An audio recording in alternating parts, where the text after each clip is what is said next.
alhamdulillahi muna godiya mutane da Allah su rika fahimtar da mutane yanda yan jarida an za su dauki headline su suna daukar abin da za su gayyaci mutane ne ko kuma yanda za su dau hankalin mutane.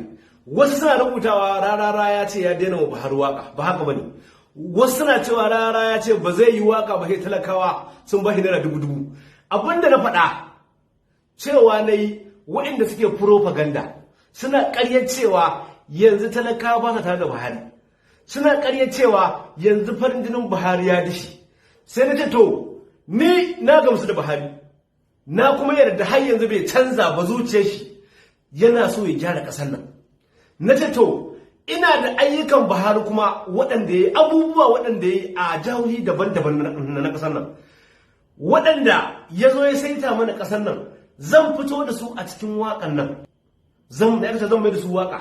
Na ce to wannan waƙar don in nuna mawancan ƙarya suke, talakawa ne za su biya kuɗin wannan waƙar, saboda daman su ake ma propaganda, ana ɓata musu rai, ana zo ana gaya musu ƙarya da gaskiya. Na ce to duk wanda ya gamsu ya yadda kamar ni, yadda ni na gamsu, na yadda Buhari ko da yau ya ce ko gobe gaban jibi tunanin shi gyara ƙasar nan, kuma 'yan Najeriya ne a ran shi.